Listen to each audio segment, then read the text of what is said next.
And we're back with another episode of Before You Buy, you know, the show where we give you some straight up gameplay and our first impressions of the latest games that are releasing. Well, today we're talking about The Ascent. It's created by a new studio, Neon Giant, and it's this action RPG in kind of the vein of Diablo with a cyberpunk spin on it. Visually, clearly you can see like the game is just incredible, especially considering the whole thing was just made by 11 people. But does the gameplay stack up to this? We'll get into that. Now, just so you know, this is on PC and Xbox, by the way, and our footage is spoiler-free, and we captured it on PC. So in this, you play as an indent, which is like an indentured servant on this gigantic arcology. You start off at the very bottom in the literal sewers, fighting cyberpunk rats, and you move up to the lower city where you battle warring gangs. Even higher, eventually, you're fighting mercenaries and robots. You know, you get the idea here. The plot is chock full of that cyberpunk jargon and lore, so if you want to have any idea what's going on, you're going to need to stop and talk to people and get stuff fleshed out for you. But if you don't care, then the story isn't very intrusive, outside of the fact that like it forces you to return to the hub area a lot to complete objectives. The earlier parts of the game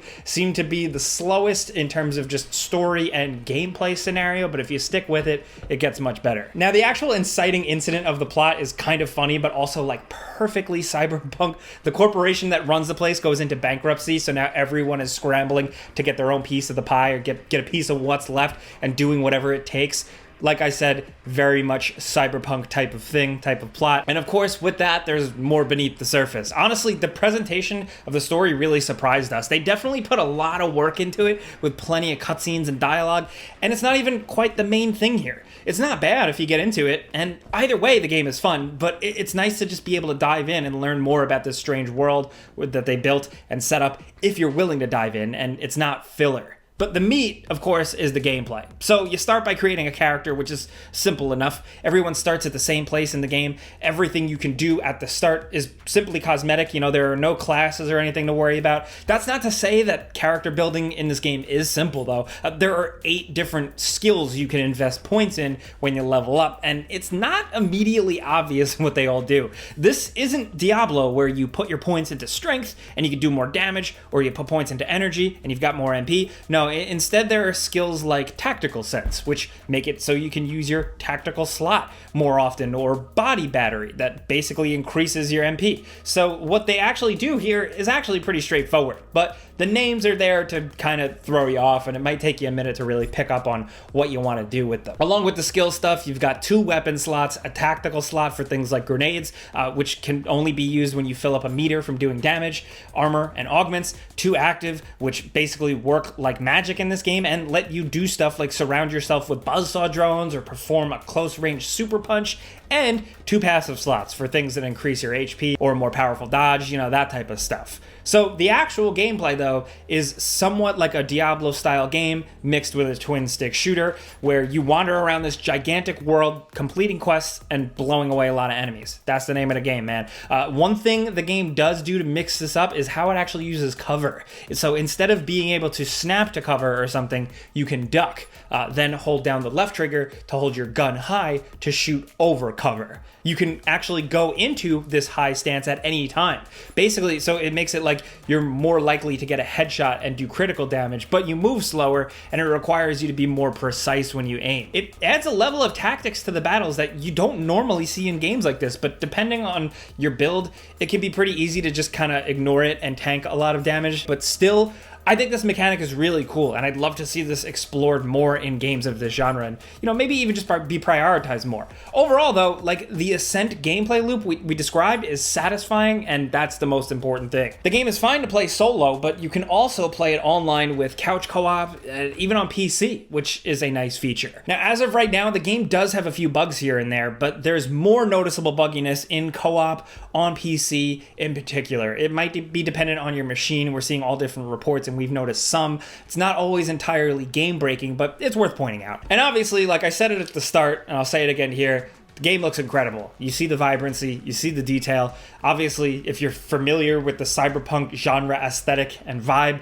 it might not completely shock you, but like, damn, look at it. Especially for an isometric action game. The world design is unbelievable here. It reminds me of stuff you might see from science fiction artists on Instagram or something like that. I actually think the look and the experience and the vibe is half worth the price of admission here. Now, because of this, because of the beauty, it's a static world. This isn't like other games in the genre where it's, partially randomly generated or anything like that, but it is really big and fairly open. You can go to higher levels of the arcology when the story lets you, but there are a lot of places you can go in this game before you're even necessarily technically supposed to. A lot of times in games we like it when you can wander into some place where you can just kind of get immediately brutalized by tougher enemies.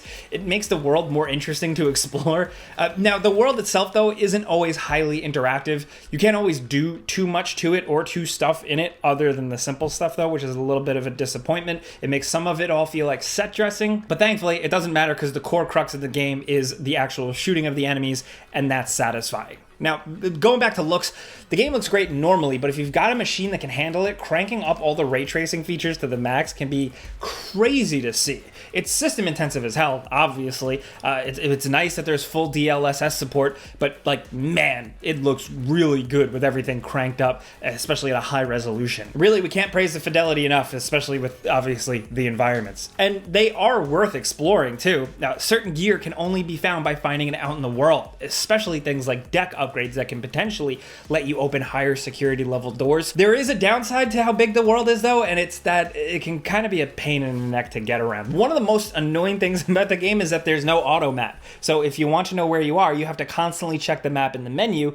which gets annoying pretty quick. It's more of a user interface thing. It doesn't help that these areas can be pretty sprawling and kind of difficult to navigate, so your only recourse for getting around is either check your map constantly or spam the quest navigator button that draws a little line telling you where to go. We wish there was more of an in-between. But with no camera controls, they can be confusing to navigate. It doesn't bother us much, but it was noticeable, and we wanted to point it out because your tolerance might be different, which leads to the other big con for us. The camera, dude. It basically goes where it wants. What you actually want to see be damned. There are situations where you're in a firefight and because of the camera, you just can't see who's shooting at you. It's not a common issue. It doesn't happen all the time, but it happens enough to be annoying, and especially because of this type of game, it can be noticeable. They do some creative stuff with the camera sometimes, though, like changing the angle to make it look like a different style of game or to highlight something in particular, and there's nice little bits of that sprinkled throughout the game as you go on. And also on the sound front, everything sounds really great. The music is fantastic and grimy as hell synthwave stuff. It's the sort of stuff you'd really expect for a game like this. But the sound design deserves a special mention as well. All the guns sound really beefy and powerful, and it works well with the actual shooting itself, which I think in terms of feedback and control, it all just fits together really nicely. So there's clearly a lot to like about the game, but one thing that hurts it a bit, at least in our opinion, is the loot. The game gets compared to Diablo in a lot of ways, but the loot isn't one of them. There just isn't really that much to it. There's a decent variety of gun types, at least after a while, but there's no rarity, and all the guns of a certain type work exactly the same as the other. There is no randomization at all of the weapons and the armor. Each type is just exactly the same as another of its type. So it doesn't really take long before you're just collecting duplicates of weapons to sell to vendors, because you only ever need one. Usually that's most of the fun of these types of games, the pursuit of all the loot. But this game doesn't have that. There are some unique and interesting things to find for sure, but you're mostly gonna get them from completing side quests and exploring.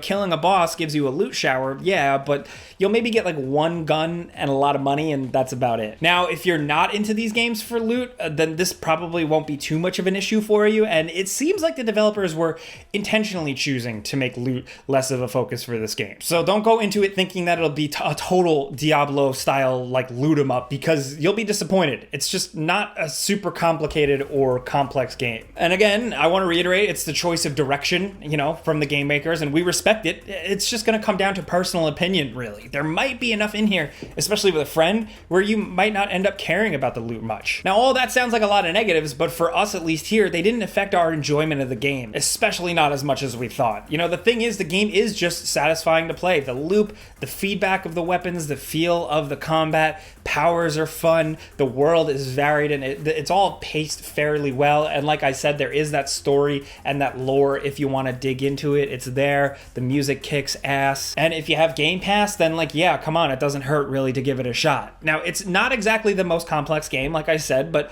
that slick presentation can make up for it. And with about a 15 to 20 hour campaign, give or take, it feels pretty substantial. And you might have a really good time with a friend, especially if that friend also loves cyberpunk style stuff. But that's it before you buy. You know how this goes down by now. We give you some pros, some cons, and some personal opinion, and now we want to hear yours down in the comments. Have you jumped into this immediately? Did you think the price on Steam was worth it? Maybe you're playing it on Xbox Game Pass. Do you have any problems with bugs? We'd love to hear from you. What's your favorite weapon? What's your favorite area? Are you digging the story or the music? Let's talk about any of this stuff from the Ascent down in the comments. Also, just want to say big shout out to Eric behind the scenes for helping us out with the gameplay capture and some of the notes here. He's a champ. But if you enjoyed this video and maybe you learned a thing or two, clicking the like button is the best way you can help us out. We would really appreciate that. And if you're new, consider subscribing, maybe hitting that notification bell, because we put out videos every single day. But as always, thanks for watching, and we'll see you guys next time.